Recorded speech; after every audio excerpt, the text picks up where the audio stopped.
ജർമ്മനിയിൽ ഗാർമിഷ് പാർട്ടൻക്രിച്ചൻ ഗാപ്പ പ്രദേശത്ത് കണ്ട വളരെ ശ്രദ്ധേയമായ ഒരു കാഴ്ചയെക്കുറിച്ചാണ് ഞാൻ പറയാൻ പോകുന്നത്. വലിയ കാഴ്ചയൊന്നുമല്ല അത്. അതിൽ നിന്ന് പഠിക്കാനുള്ള പാഠം വലിയ പാഠമാണ്.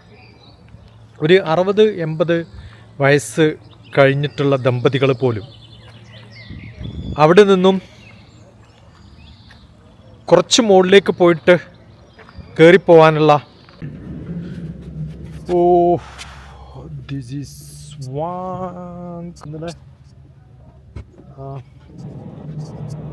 വിൻ്റർ ഒളിമ്പിക്സ് സ്കീയിങ് എന്തോ കണ്ട സംഭവം അവിടെ വരെ നടന്നില്ല.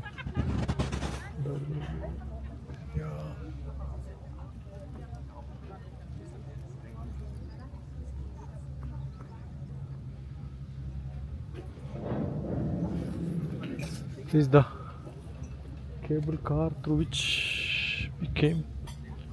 കേബിൾ കാറാണത്, ഇതുവഴിയാണ് വന്നത്. കേബിൾ കാറിൽ കയറി ഞങ്ങൾ പോയ സ്ഥലമാണ് വാങ്ക് എന്ന് പറയുന്ന സ്ഥലം, WANK. അവിടെ നിന്ന് കഴിഞ്ഞാൽ ഈ താഴത്തുള്ള ഗാപ്പ എന്ന് പറയുന്ന സ്ഥലം പൂർണ്ണമായിട്ടും കാണാം. ഗാപ്പയുടെ പ്രത്യേകത എന്ന് പറയുന്നത് വിൻ്റർ ഒളിമ്പിക്സിൻ്റെ സ്കൈയിങ് അത്തരം കോമ്പറ്റീഷൻസൊക്കെ നടക്കാനുള്ള വലിയ ഒരു സ്ട്രക്ചർ നമുക്കവിടെ കാണാൻ പറ്റും. ആ സ്ട്രക്ചർ കാണുന്ന ആ ഭാഗത്ത് നമ്മൾ കാണാൻ വേണ്ടിയിട്ട്, അല്ലെങ്കിൽ ആ സിറ്റി ഫുൾ, വില്ലേജ് ഫുൾ കാണാൻ വേണ്ടിയിട്ട് കുറേ മുകളിൽ 1000 മീറ്റർ ഹൈറ്റിൽ, ഒരു 600 മീറ്ററിന്ന് ഏകദേശം എനിക്ക് തോന്നുന്നത് 1700 മീറ്റർ വരെയുള്ള 1000 മീറ്റർ കയറേണ്ട ഒരു സ്ഥലമാണ്. 7 കിലോമീറ്ററോളം വേണം. നമ്മൾ സാധാരണ കേബിൾ കാറിലൊക്കെയാണ് പോവുക. നടന്ന് പോവുകയാണെങ്കിൽ ഒരു 3-4 മണിക്കൂർ വേണം. സൈക്കിളിൽ പോവുകയാണെങ്കിൽ ഒരു 2 മണിക്കൂർ പോകണം. പലരും ആ വഴിയൊക്കെയാണ് പോവാറ്. അപ്പോൾ നമ്മൾ ചെയ്തത്, ആ വഴി പോകുന്നതിന് പകരം നമ്മൾ കേബിൾ കാർ എടുത്തിട്ടാണ് പോയത്. അവിടുത്തെ ജനങ്ങൾ മിക്കവാറും ചെറുപ്പക്കാർ കൂടുതലും കാണാം. പക്ഷേ വയസ്സായിട്ട് 60-70 പ്രായം ഉള്ള ജനങ്ങളൊക്കെ സൈക്കിളിലും നടന്നിട്ടുമൊക്കെ കയറുന്ന കാണുമ്പോൾ നമുക്കൊക്കെ കഷ്ടി ഹോസ്പിറ്റലിലേക്ക് പോകുന്ന പ്രായം, ആ ഇതിന് പോലും 2 ആളുടെ സപ്പോർട്ടോടു കൂടി പോകുന്ന മലയാളികളുടെയും ഇന്ത്യക്കാരുടെയും ഇടയിൽ ഒറ്റക്ക് അല്ലെങ്കിൽ ഒരു കപ്പിള് ഇത്തരം യാത്ര ചെയ്യുന്നത് കാണുമ്പം ഒരു സ്വയം പര്യാപ്തതയുടെ ജീവിതം അവസാനിക്കുകയല്ല, കാലം എന്ന് പറയുന്നത് ഇനിയും ജീവിക്കാനുള്ളതാണെന്നും മറ്റൊരു സ്വതന്ത്ര കാലമാണ് വാർദ്ധക്യം, മക്കൾക്ക് വേണ്ടിയിട്ടൊക്കെ സമയം ചിലവഴിച്ചതിന് ശേഷം എന്നൊക്കെ നമ്മളെ ഓർമ്മപ്പെടുത്തുന്ന സ്വയം പര്യാപ്തതയുടെ, സ്വന്തം കാര്യങ്ങൾ സ്വയം ചെയ്യുന്ന അവസ്ഥയിലേക്ക് നടക്കുക എന്ന് പറയുന്നത്, യാത്ര ചെയ്യുക എന്ന് പറയുന്നത്, പ്രകൃതിയുമായിട്ട് കൂടെ ജീവിക്കുക എന്നൊക്കെ പറയുന്നത് ഡെയിലി ആക്ടിവിറ്റിയുടെ ഭാഗമാക്കി മാറ്റിയിട്ടുള്ള ജനങ്ങളെയാണ് നമ്മളവിടെ കാണുന്നത്. ഇത് വലിയൊരു അറിവാണ്. Move it or loose it എന്നാണ് അവരുടെ ആ പ്രിൻസിപ്പിൾ തന്നെ. ദിവസവും നടക്കുക, സൈക്കിൾ യാത്ര ചെയ്യുക, ട്രക്കിങ്ങിന് പോവുക, മല കയറുക, നീന്തൽ പ്രാക്ടീസ് ചെയ്യുക. വയസ്സായി വിശ്രമിക്കണമെന്ന് തോന്നലൊന്നുമില്ല. നമ്മളൊക്കെ റിട്ടയർമെൻറ്റ് കഴിഞ്ഞാൽ വയസ്സായി വിശ്രമിക്കുകയാണ്. പ്രകൃതിയുമായിട്ടുള്ള ബന്ധം, കാടുകൾ, മലകൾ, തടാകങ്ങൾ, ട്രക്കിംഗ് പാതകൾ, ഇതൊക്കെ വളരെ സുപരിചിതവും ക്ലീനും ഒക്കെ ആയിട്ടുള്ളൊരു രാജ്യം. അവിടെ വനപാതകളിൽ നടക്കുക എന്നുള്ളത്, മല കയറുക എന്നുള്ളത്, ഗോർജ് എന്ന് പറഞ്ഞൊരു സ്ഥലം ഞാൻ ഇനിയിപ്പോൾ വേറൊരു വീഡിയോയിൽ കാണിച്ചു തരാം. അത് വെള്ളച്ചാട്ടം എന്ന് പറയുന്നത് കാണാൻ ഭംഗിയുള്ളൊരു സ്ഥലം. സൈക്കിൾ ഓടിച്ച് പോകാൻ പറ്റില്ല, നടന്നിട്ടേ പോകാൻ പറ്റുള്ളൂ. 11 കിലോമീറ്ററോളം നടക്കണം നമ്മൾ. നടന്നു. അവിടെ നടക്കുന്ന കുറേ വയസ്സന്മാരെ കാണാം നമുക്ക്.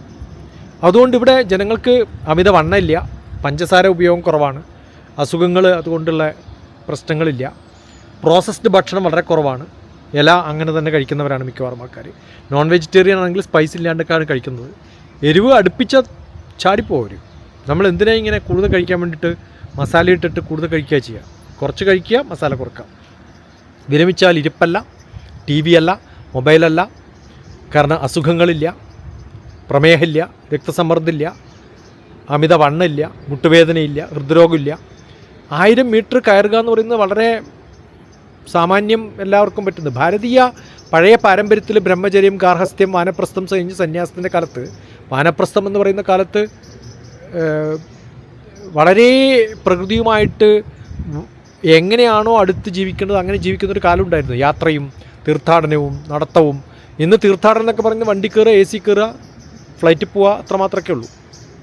ആ അവസ്ഥയിൽ നിന്ന് 75 വയസ്സിൽ 5-10 കിലോമീറ്റർ നടക്കുന്ന ആൾക്കാരെ നമ്മൾ കാണുമ്പോൾ അങ്ങനെ ആവണം എന്നൊക്കെ ഒരു ആഗ്രഹം തോന്നുന്ന ഒരു ലോകത്ത് കുറച്ച് ദിവസം, 10 ദിവസമായി. സന്തോഷം. ഈ ഒരു വിവരം അറിയിക്കാം.